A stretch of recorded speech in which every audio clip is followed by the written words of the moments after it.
අපි පසුගිය වීඩියෝ එකෙන් කතා කළේ මුදල් කියන්නේ ශක්තියක් කියන එක ගැන.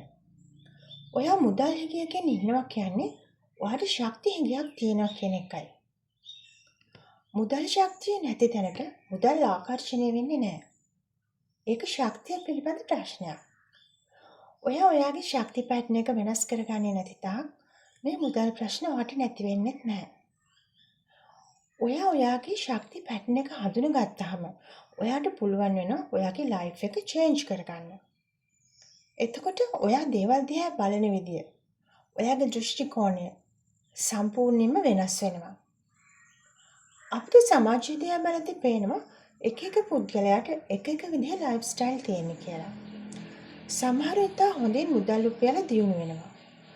තව සමහර අය කොච්චර උත්සාහ කරත් එකම තැන රැඳිලා ඉන්නවා. සමහරු දවස ගෙවා ගන්නෙත් බොහොම අමාරුවෙන්. මේ එක එක්කෙනාගේ ශක්ති පැටර්න් එක. ඇත්තටම කිව්වොත් කෙනෙක්ව මනින්න ඕන ඒ පුද්ගලයාගේ ශක්ති මට්ටමින් මිසක් අධ්‍යාපනය, දක්ෂතාවය වගේ දේවල් වලින් නෙමෙයි. සමාජයේ බොහෝ දෙනෙක් හිතාගෙන ඉන්නවා ඒ පුද්ගලයන්ගේ අධ්‍යාපන මට්ටම නිසා තමයි එයාලා දියුණු වෙලා ඉන්නේ කියලා.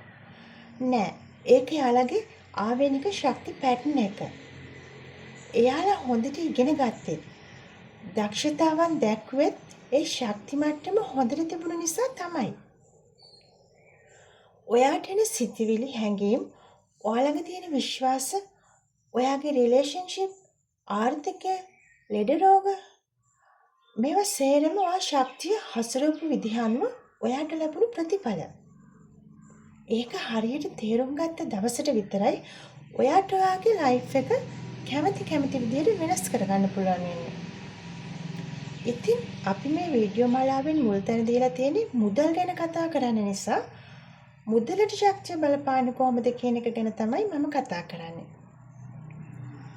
මම මුලදී කිව්වනේ ඔයාට මුදල් නැහැ කියලා කියන්නේ ඔයා ළඟ ශක්තිය නැහැ කියන එක කියලා. ඔයාගේ ළඟ මුදල් ශක්තිය නැති නිසා මුදල් ඔයාගෙන් ඈතට යනවා. ඔයා මුදල් පස්සේ යන තරමට ඒවා තව තවත් ඈතට යනවා. මේක ශක්තිය ගැන තියෙන මූල ධර්මයක්. එහෙනම් විසඳුම ඔයා ඔයාගේ මුදල් ඇට්‍රැක්ට් කරගන්න තියෙන ශක්තිය වැඩි කරගන්න එක. ඔයා ළඟ ශක්තිය නැති වෙන්න හේතු ගොඩක් බලපානවා. ඇයි මේ බාධක ආවේ? කොහොමද මේ බාධක අයින් කරගන්නේ? කියන දේ තමයි මූලිකම ඉගැන්වීම. ඔයා දන්නවද මේ ශක්තිය වැඩ කරන අමුතුම විදිහක් තියෙනවා. ශක්තියකටම ආවේනික වූ ලක්ෂණ, හැසිරීම්, ප්‍රතිචාර දක්වන විදි තියෙනවා. ඒවා තියෙන්නේ අපිට නොපෙනෙන ආකාරයට. ඒවා කාටවත් කවදාවත් නොපෙනෙන දේවල් නිසා ඒ සමගින බාධාවල් මොනවද කියලා අපිට පේන්නේ නැහැ. හරියට විදුලිය වගේ. අපිට විදුලිය පේන්නේ නැහැ. ඒත් අපි දන්නවා එහෙම දෙයක් තියෙනවා කියලා. තව උදාහරණයක් ගත්තොත් රේඩියෝ තරංග, රූපවාහිනී තරංග ඒ වගේ. අපි ටීවී එක හරි රේඩියෝ එක හරි දැම්මහම ඊට අදාළ තරංග එතනට ඇවිල්ලා ඒවා වැඩ කරනවා. ඉතින් ශක්තිය කියන්නේ හැම විටම නොපෙනෙන මානයක තියෙන දෙයක්. ඒ නිසා හැමතිස්සෙම ඔයාගේ ජීවිතය වෙනස් වෙන්නේ, පරිවර්තනය වෙන්නේ ඔයාට නොදැනී, නොපෙනී. ඒ දේ උනාට පස්සේ තමයි ඔයා දැනගන්නේ පරිවර්තනයක් වුණා කියලා. ඒ නිසා ඔයා මේ ගමන හෙමින් යන්න ඕන. බිඳුවෙන් පටන් ගන්න ඕනේ. නැතිනම් මේ දේවල් කිසි දෙයක් ඔයාට තේරෙන්නේ නැතිව යනවා. ඒ වගේම මතක් කරන්න ඕන ඔයා අද මේ වීඩියෝ එක අලුතින් බලන කෙනෙක් නම් පසුගිය වීඩියෝ එක බලලා આવොත් තමයි මේ වීඩියෝ එකේ තියෙන දේවල් ඔයාට තේරෙන්නේ. හොඳයි. දැන් අපි තේරුම් ගන්න තියෙනවා මුදල් කියන්නේ ද්‍රව්‍යයක් වුණත් ඒකේ මූලිකම සැකස්ම අනුව බලද්දී ඒක ශක්තියක් කියලා. අපි දන්නවා මුදල් වලට විතරක් නෙමෙයි. මේ ලෝකේ තියෙන හැම ද්‍රව්‍යයකටම ඒකටම ආවේනික වූ ශක්තියක් තියෙනවා කියලා. එක ශක්ති කෝඩ්ස් තියෙනවා. අපි ඒ හැමදේම ඉදිරියේදී විස්තරාත්මකව ඉගෙන ගනිමු. අද මම පසුගිය වීඩියෝ එක නවත්තපු තැනින් කතා කරන්න පටන් ගන්නවා. අපි කතා කළේ අපි ළඟට මුදල් ගලාගෙන එන කවහිර කරන බාධාවල් ටිකක්, බ්ලොක්ස් ටිකක් තියෙනවා. ඒවා අයින් කරගත්තේ නැත්නම් හැමදාම මේ මුදල් ප්‍රශ්න අපි ළඟට එක දිගටම එනවා කියලා. ඒ දේ නොකර වෙන මොන දේවල් කරලා මුදල් උපයන්න හැදුවත් මුදල් උපයා ගැනීම දුෂ්කර විදිහටයි අපිට කරන්න වෙන්නේ. එහෙම නැත්නම් කොච්චර මුදල් උපයා ගත්තත් ඒ මුදල අපි ළඟ රඳව ගන්න බෑ. මොන විදිහකින් හරි ඒවා අපෙන් ඈතට යනවා. ඉතින් මේ බාධාවල් එකක් දෙකක් නෙවෙයි ඔයාගේ ජීවිතයේ තියෙන්නේ. බාධා විශාල ප්‍රමාණයක් තියෙනවා. හැබැයි ඔයාව දන්නේ නෑ ඒක බාධාවක් කියලා. මේ වීඩියෝ එකෙන් මේ සේරම බාධාවන් ටික එක දවසින් කතා කරන්න බැරි නිසා අද අපි එක බාධාවක් විතරක් අරගෙන ඒක ගැන කතා කරමු. ඉතින් අපි කුඩා කාලයේදී අපිවත් නොදැන අපිට ඇති වුණු බාධාවක් ගැනයි අද මම කතා කරන්න යන්නේ. පළවෙනිම බාධාව හැටියට අපේ කුඩා කාලයේදී අපිට සිදුවලා තියෙන ශක්තිය අවහිරතාවය ගැන දැන් කතා කරමු. ඔයා ලදරුවෙක් විදිහට මුලින්ම මේ ලෝකෙට බිහි වෙලා ටිකෙන් ටික ලොකු වෙනවා. තරමක් දැනුම් තේරුම් වයසට එනකොට, ඒ කියන්නේ වයස අවුරුදු 3ක් 4ක් වෙද්දී ඔයාට යම් යම් දේවල් තේරුම් ගැනීම හැකියාවක් ඇති වෙනවා. ඔයාගේ දෙමව්පියෝ ගැන, ගෙදර පරිසරය ගැන, නෑදෑයෝ, යාළු මිත්‍රයෝ මේ හැම දේ ගැනම අපි ටිකෙන් ටික ඉගෙන ගනිමින් ඉන්න කාලයක් තමයි මේ වයස.